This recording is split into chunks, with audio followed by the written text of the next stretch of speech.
কিছুই বুঝি না, আমাদেরকে ভুল বুঝছে এরকম প্রতারণাটা আমার সাথে করলো। তো আমার তো করণীয় কিছু নেই, আমি খেটে খাই, আমার বাচ্চা কাচ্চা ছোট বলে সেই বিনিময়ে বলেছিলাম কথাটা। সরকারকে দান করছি, রাকিবুলের নামটা আসবে কেন এখানে? জনস্বাস্থ্য কারিগরি দপ্তরের প্রকল্পে জমি দিলেই মিলবে চাকরি, এমনই টোপ দিয়ে কৃষকের জমি নিজের নামে লিখে নেবার অভিযোগ উঠল তৃণমূল পঞ্চায়েত সদস্যের বিরুদ্ধে। ঘটনা প্রকাশ্যে আসতেই শোরগোল পড়ে গেছে হুগলি খানাকুলের পোল 1 নম্বর গ্রাম পঞ্চায়েত এলাকায়। ইনি হলেন শেখ সারাফত আলী, পেশায় কৃষক। সারাফতের অভিযোগ, মাস 3 আগে রাজ্য সরকারের জলস্বপ্ন প্রকল্পের নামে তার প্রায় 3 শতক জমি হাতিয়ে নেন স্থানীয় তৃণমূল নেতা ও পঞ্চায়েত সদস্য শেখ রাকিবুল ইসলাম। রাকিবুল সে আমাকে ভুল বুঝিয়ে জায়গাটাকে আমার দিয়েছে, বললো যে চাকরি দেবো, জায়গাটা দাও। আমি সরকারকে দিয়েছি, সে নিজের নামে করে নিয়েছে, নিয়ে এখন বলছে চাকরিও দেবেনি, কিচ্ছু দেবেনি, হুমকি দেখাচ্ছে তৃণমূলের মেম্বার রাকিবুল। আরো মারাত্মক অভিযোগ করছেন কৃষকের স্ত্রী। মানুষ অত কিছু বুঝি না, আমরা তো কিছুই বুঝি না, আমাদেরকে ভুল বুঝছে এরকম প্রতারণাটা আমার সাথে করলো আমার গ্রামের মেম্বার। আমাকে এমন ভুল বুঝেছে, যখনই আমি বলতে যাই তখনই আমাকে হুমকি ধুমকি দেয়, এখানে বেড়া দিয়ে যাবো, আমি কিনে নিয়েছি, আমাকে হুমকি দেখাচ্ছে যে এখানে বেড়া দিয়ে তোমাকে বেরোতে দেবো না। যদিও তার বিরুদ্ধে ওঠা যাবতীয় অভিযোগ খারিজ করেছেন অভিযুক্ত তৃণমূল নেতা।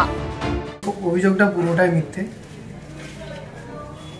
আমার জায়গা প্রয়োজন ছিল, আমি জায়গা নিয়েছি, কেনার জন্য প্রস্তাব পাঠিয়েছিলাম, সেই টাকায় জায়গাটা কিনেছি এবং কেনার সঙ্গে আমার রেজিস্ট্রি রেকর্ড সব কিছু হয়ে গেছে ক্লিয়ার। আমার কাছে সমস্ত ডকুমেন্টস আছে, আমি টাকা দিয়েছি, বাড়িতে এসে টাকা নিয়ে গেছে, টাকা যে দিয়েছি তার প্রমাণগুলো আমার কাছে রেখেছি। আমি ওনাকে এটা বলিনি যে আমি পিএইচি প্রকল্পের জন্য নিচ্ছি।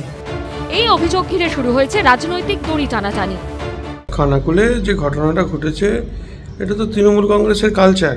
পিএইচির কাজ দেবার নাম করে যে জায়গা দাও কাজ দেব, সেই জায়গাটা তৃণমূল কংগ্রেসের পঞ্চায়েত সদস্য তার নিজের নামে লিখিয়ে নিচ্ছে, লিখিয়ে নিয়ে তার কাকাকে সর্বশান্ত করছে।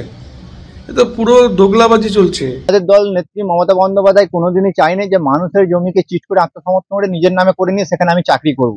তো আমি দলে যেখানে জানাবার জানাবো এবং প্রশাসনিকভাবেও আমি জানিয়েছি যাতে সঠিক তদন্তটা করা হোক এবং সেই মানুষটা যেন ন্যায় বিচার পায়। ইতিমধ্যে এ নিয়ে প্রশাসনের দ্বারস্থ হয়েছেন খানাকুলের কৃষক শেখ সারাফত আলী। তদন্ত দাবি করে খানাকুল থানা ও হুগলি গ্রামীণের পুলিশ সুপারের কাছে অভিযোগপত্র পাঠিয়েছেন তিনি। বাপন সাতটার রিপোর্ট, এবিপি আনন্দ, হুগলি।